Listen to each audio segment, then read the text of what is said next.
ini Ustazah mengenalkan kalian gimana sih berpikir komputasional penyelesaian masalah.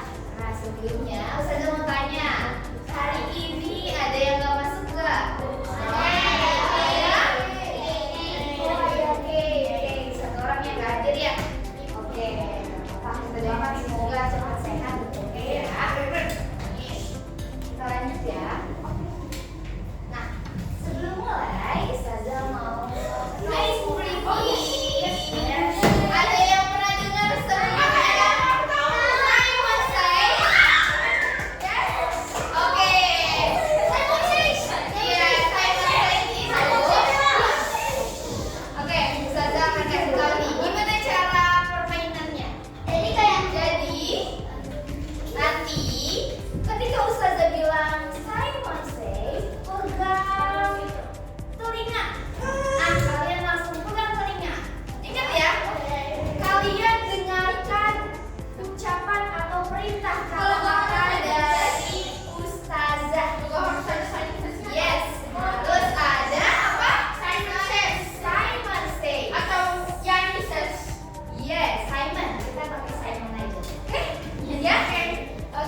lebih nyaman ya.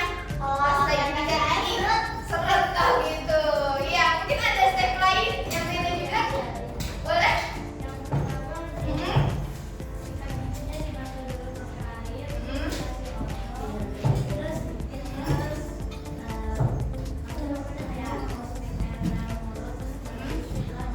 Ya. Selesai. Oke, ada lagi nih ternyata yang beda. Kalau tadi Alia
beda. Yang mana untuk mencapai? Nah, mana?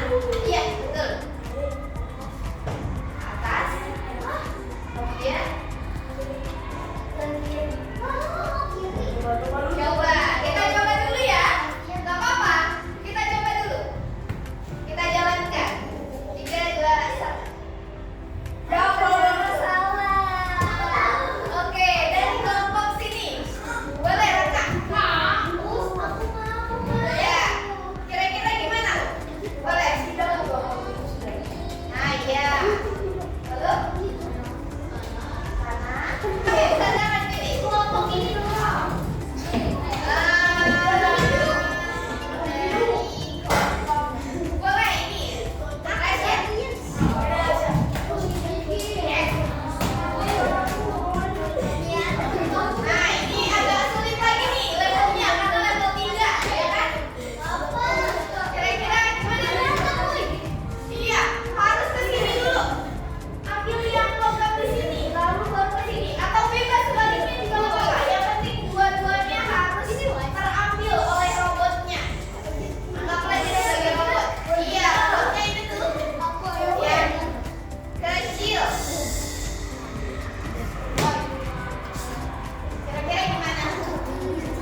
bulanan.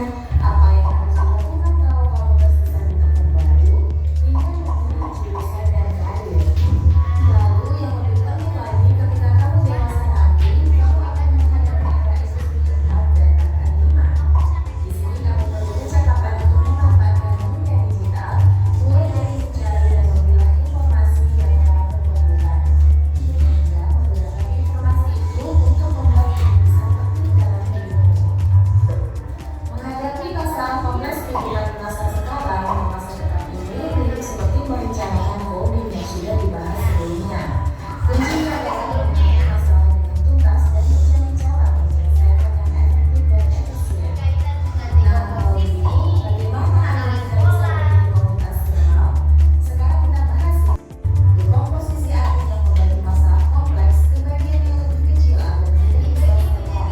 Misalnya kamu ditunjuk jadi ketua jawaban penjelasan, maka untuk memudahkan pelaksanaan, kamu bisa menunjuk panitia bagian acara, konstruksi, publikasi, Dibagi-bagi supaya acaranya terlaksana dengan baik. mengubah pengenalan pola.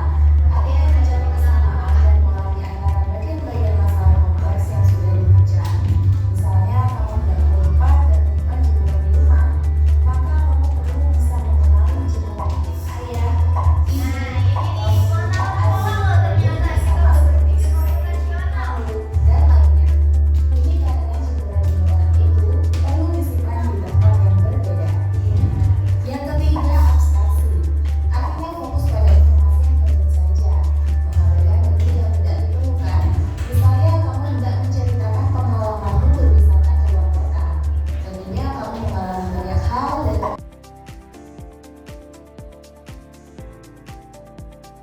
kelompok anak yang mana yang dimasukkan terakhir? Yang mana kira-kira? Iya. B. Anak yang ingin pergi ke restoran. C. Anak yang ingin pergi ke hotel. Atau D. Yang anak yang Kira-kira soal ini diadaptasi. kira-kira kenapa? Korea muslim dulu. Soalnya kalau yang pertama museum nanti ambil yang ini kameranya pasti ke depan mata dulu. Iya, Kalau betul. kita ambilnya apa museumnya yang pertama kalau terus apa yang kedua makanya saling lain sama gitu. Iya betul, harus dilihat dulu bagian yang penting yang mana nih yang duluan yang bisa mudah diambil nanti ketika turun ya kan? Iya gitu ya. Ini salah satu contoh dari berpikir komputasional tuh dalam kehidupan sehari-hari. Nah, jadi pengertian coding sendiri itu adalah proses mengonversi atau kita sebutnya sebagai mengubah keinginan manusia nih, keinginan kita menjadi format yang bisa kita pahami oleh komputer dengan menggunakan bahasa pemrograman. Ada kode-kodenya kayak tadi ya, maju, mundur, kan saya kasih kode ya. Kemudian coding ini ternyata melatih kemampuan kalian berpikir supaya bisa berpikir kritis, berpikir logis dan sistematis. Jadi kalian tahu nih step by stepnya gimana, yang penting seperti apa. Kalau kalian nanti saat udah besar pengen nentuin jurusan kuliah, kira-kira apa ya yang cocok untuk aku nanti ke depannya gimana, yang kalian bisa tuh nentuin dari yang paling penting kira-kira prospek ke depannya gimana ya, yang paling menguntungkan di pekerjaan di masa depan apa ya. Nah kalian bisa tuh dengan mencari hal-hal yang penting baru kalian bisa memutuskan sesuatu. Itu adalah berpikir komputasional namanya gitu ya. Kemudian nah ini yang tadi saya bilang kan, peserta ini memiliki kemampuan tuh berpikir yang dapat menyelesaikan masalah, baik itu permasalahan sehari-hari kalian yang mirip-mirip seperti komputer ya dikasih kode kemudian dipecahkan masalah gitu ya. Kayak ChatGPT, ada yang pernah pakai? Enggak pernah. Aku pernah. Gemini. Pernah ya. Yang buat wajahnya tadinya tua jadi muda, terus jelek jadi cantik ya kan.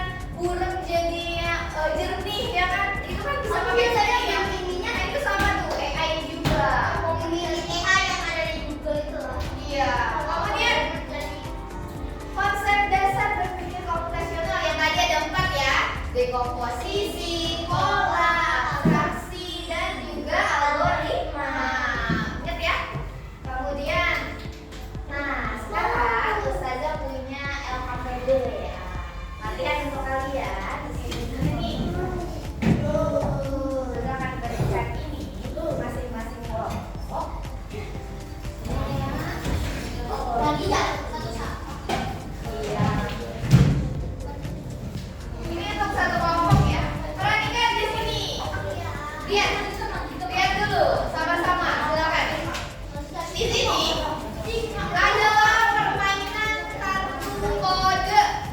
Nah, nanti kalian boleh menuliskan kelompok kalian sesuai dengan kelompoknya ya. Kelompok 1, kelompok 2, kelompok 3, dan kelompok 4. Ya.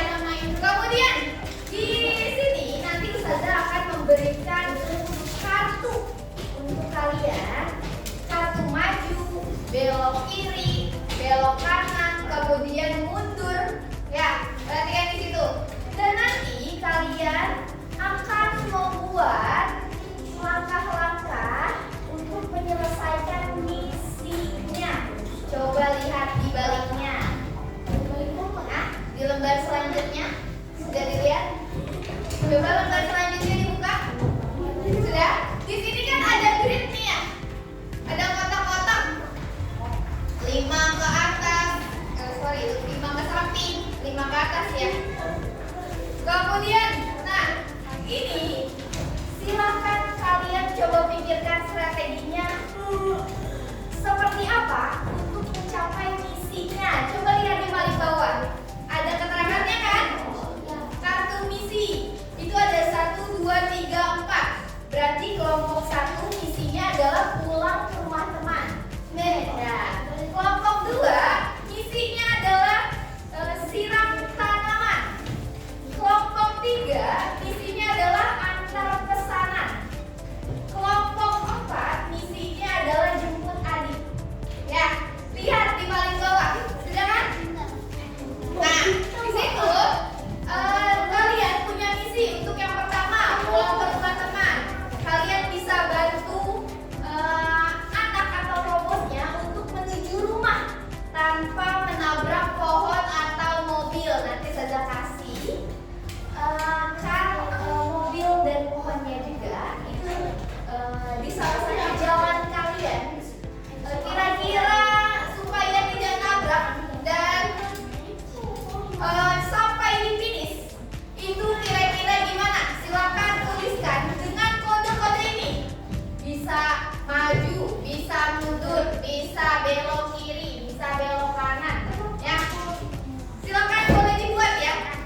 Kalau di sini finishnya itu untuk kelompok 1, finishnya ada di paling bawah.